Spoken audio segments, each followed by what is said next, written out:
complex techniques lately, and I want to just take us back to the basics. I want to go over a system that I've been using for a long time. There's a couple different attacks I can do from here. It's very effective. It's good for beginners and advanced guys. It's my overhook system from close guard. So guys, I'm going to have my opponent in close guard. Now, one of the things that can make the close guard a very effective position is if I can get an overhook.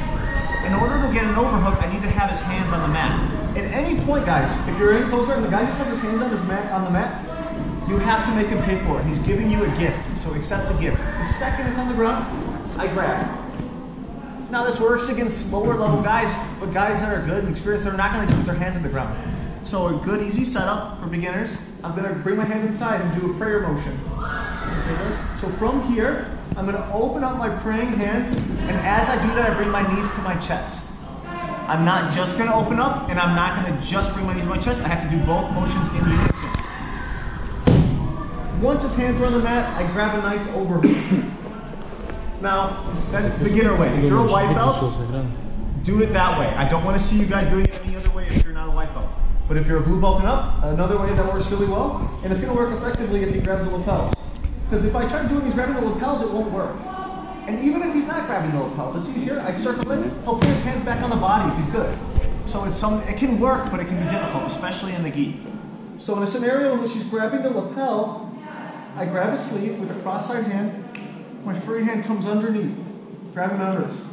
From here, I bring my hips up. Now I'm going to drop my hips as I rip his grip towards the ceiling. Now from here, this is the part everyone messes up, so I want you to focus on this.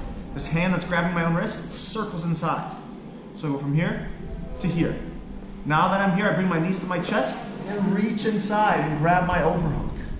This is my personal favorite way to get an overhook. So once again, for white belts. For more advanced guys, I grab, hips up, break. I circle in and get the overhook. Now from here, I want to shake this lapel out. It's going to come in handy later. So I shake it out and I pass it to my other hand, 4 fingers inside. Now from here I have the overhook, which is great, but I'm flat on my back. And as a rule of thumb, I don't want to stay flat on my back in a lot of forms of the guard. I just don't have any mobility. You can pressure into me and I can't move from here. I don't have a proper angle to attack from. So what I'm going to do is I take my free hand, I bring it along his face, I push, put my foot to the floor, and shrimp out to the side and relock. Now I'm in an optimal angle to start attacking my opponent. I have a good angle on my side. If he walks me back down to my back, he circles back in and he's here, I do it again, guys. I'm relentlessly getting to my side. If you get on your side, you don't need flexibility to attack from here. It's all about anglology. With the proper angle, I can tap anyone. Now from here, guys, for the first attack we're going to do, everyone come over here and look. I'm going to take my hand, I'm going to take my 4 fingers, and I'm going to put them in the lapel. And I'm going to bring them right along his carotid arteries, right here. From here, I'm going to pull on his lapel as I go stiff arm on my fist hand. And it's a very tight choke. A lot of people take this choke lightly. They don't think it's going to work, but when done properly, it works. The mistake a lot of people make, though, is they try to do it too high. They do it over here, and this hurts, and it's a neck crank. You don't want to do that, guys. It's unbecoming. So don't go for the neck crank. A tough guy will just gut it out. So what we need to do is we need to go to the carotid arteries. This isn't a windpipe choke, and it's not a neck crank. It's going to be a blood choke. I'm cutting off the carotid arteries on this side with the lapel, and this side with my knuckles. So it works just like a cross choke. I'm cutting them off right here.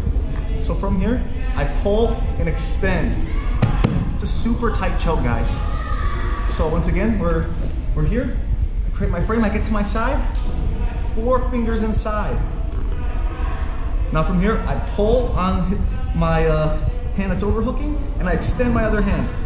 It's gonna be kind of like I'm winding up a bow and arrow. That's what the motion's like. And I'm on my side the whole time. Once again, from the beginning. We're here, if you're a beginner, boom. If you're more advanced, I shake the lapel out and pass it. I want to make sure I have the grip nice and tight. I don't have to get super duper deep, but I want it so it's tight along his neck, because this is half a choke. The carotid arteries are cutting off the blood supply on this side of his neck. Now from here, foot on the floor, shrimp out to my side, and relock. From here, my 4 fingers inside, and I extend for the choke. Now what's really cool about this choke is a common defense is he's gonna grab my wrist with his free hand to alleviate the pressure. And when he does that, we can even set up triangles. And that's the beauty of this choke, is it's kind of like a jab. It's gonna set up all your other attacks. Yes, I can work, yes, I can submit him, but all the ways that he can defend it, it's just gonna open up more options for us. And it's a low risk move as well. By low risk move, I mean I don't really have to do much adjusting or opening my legs. If I'm going for a triangle or normal, I have to open my legs and I'm at risk to get past from here. But when I'm doing this position, I'm opening up very little. I stay very conservative and very safe with my legs nice and locked for the finish. So once again, one more time guys, from the beginning.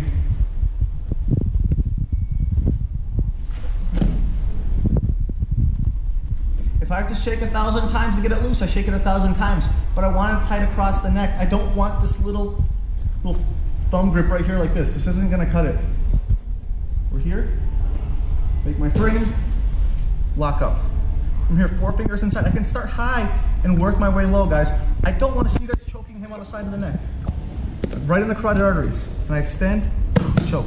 If he grabs my wrist to alleviate the pressure, I can lock over for triangle. All right, guys, on 3. 1, 2, 3.